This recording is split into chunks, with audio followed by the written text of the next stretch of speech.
Time से पहले होंगे लोकसभा चुनाव, विपक्ष के दावे में कितना दम, बीजेपी नहीं करवाएगी वक्त से पहले चुनाव, कौन से हैं सबसे बड़े मुद्दे, राम मंदिर, यूनिफॉर्म सिविल कोड, लोक लुभावना बजट।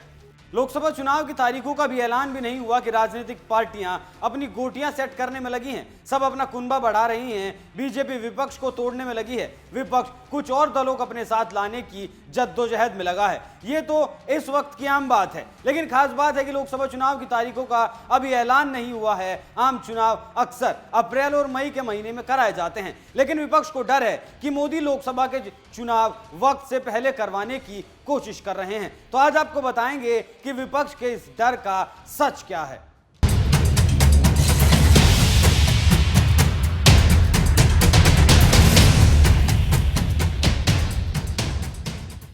नमस्कार, एनएमएफ न्यूज देख रहे हैं आप। मैं हूं आपके साथ अभिषेक पुंडी।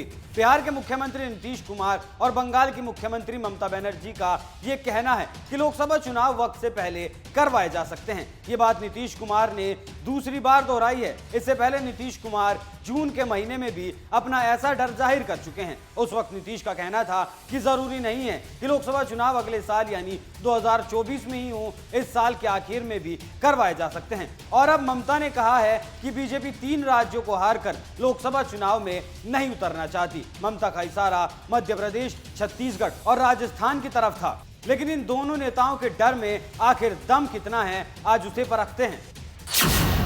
मुंबई मीटिंग का सबसे बड़ा मुद्दा।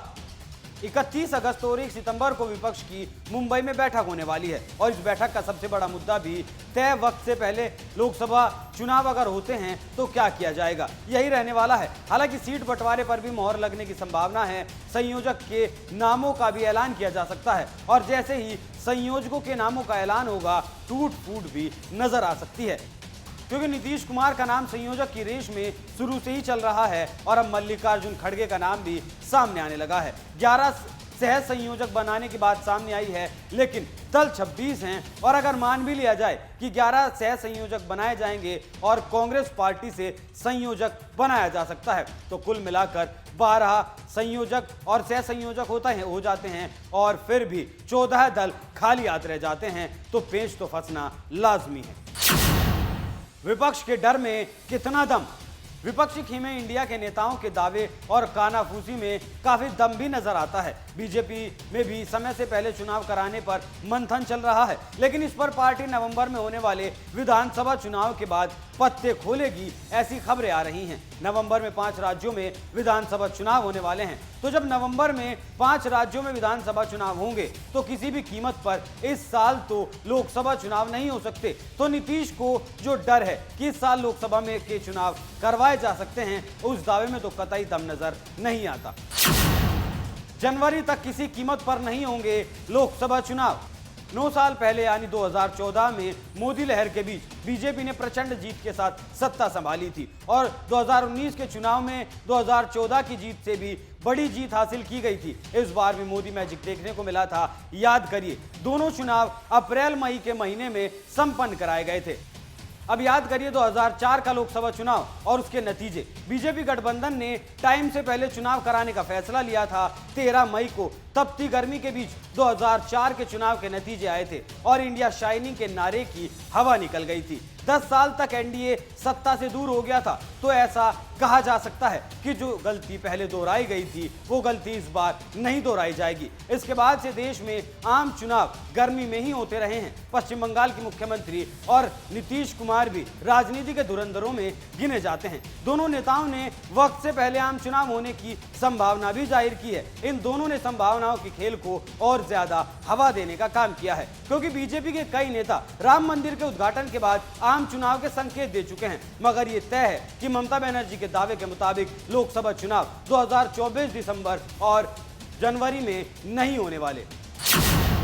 बीजेपी क्यों नहीं करवाएगी पहले चुनाव। दिल्ली के लुटियन जोन में इस बात की चर्चा है कि बीजेपी लोकसभा चुनाव वक्त से पहले करवाने को लेकर गंभीर है, लेकिन मोदी सरकार को चुनाव से पहले कई अहम फैसले भी लेने हैं। फरवरी में करना है आखिरी बजट पेश, जिसमें जनता के सामने लोक लुभावने वादों का पिटारा भी खोलना है। लाल किले की प्राचीर से जो लोग लुभावने वादे किए गए हैं उन्हें बजट के जरिए अमली जामा पहनाया जाना है और ये सब किया जाएगा संसद में। और संसद का बजट सत्र जनवरी से अप्रैल तक चलता है और इस सरकार में, इस सदन के कामकाज में अगर सरकार काट छांट भी करती है तो भी फरवरी का पूरा महीना इस बजट सत्र में निकल जाएगा। तो फरवरी तक तो चुनाव नहीं करवाए जा सकते। कॉमन सिविल कोड, ये ऐसा मुद्दा है जिसे सरकार अपने पक्ष में किसी भी कीमत पर भुनाना चाहेगी। मोदी खुद इस पर जनता के सामने बात कर चुके हैं। इस वक्त मोदी और संघ ये दोनों जानते हैं कि मोदी के सहारे और हिंदुत्व के सहारे वोट तो जरूर मिल सकता है, लेकिन जीत को पुख्ता नहीं किया जा सकता। इसलिए सरकार अपने तर्कश से नए तीर निकाल रही है और अगर कॉमन सिविल कोड का तीर सटीक निशाने पर लग जाता है तो बीजेपी को इसका फायदा जरूर मिलेगा। इस दांव से विपक्षी टीम इंडिया के सारे खिलाड़ियों के लिए मुश्किल खड़ी हो सकती है। इसका विरोध और समर्थन करने वाले सभी नेताओं को चुनावी मैदान में जवाब देना होगा। अगर विरोध करते हैं तो हिंदुओं को जवाब देना होगा और अगर विरोध नहीं करते हैं तो फिर देश के मुसलमानों को जवाब देना होगा कि वो इसका विरोध क्यों नहीं कर रहे हैं। अब समझिए अगला पॉइंट, राम मंदिर।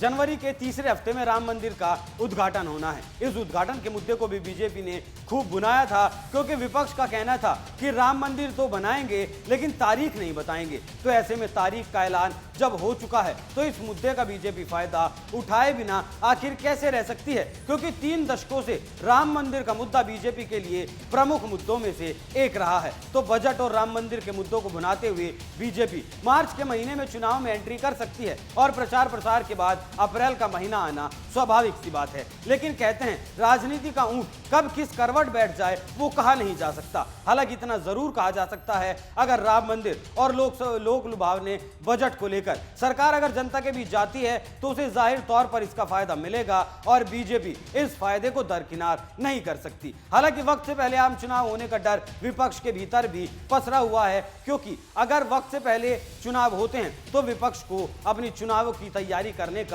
बिल्कुल भी वक्त नहीं मिलेगा, क्योंकि 31 अगस्त और 1 सितंबर को विपक्ष की तीसरी मीटिंग होनी है जिसमें सीटों के बंटवारे को लेकर बात होनी है। तो विपक्ष के पास अगर इस साल नवंबर या दिसंबर में चुनाव होते हैं तो विपक्ष के पास चुनाव का प्रचार करने के लिए बिल्कुल भी समय नहीं बचेगा और बीजेपी की तरफ से भी ऐसी खबरें सामने आ रही हैं। तो अब देखना दिलचस्प होगा कि आने वाले वक्त में क्या होता है। लेकिन आप अपनी राय जरूर दीजिएगा कि लोकसभा चुनाव वक्त पर होने चाहिए या फिर पहले। नमस्कार।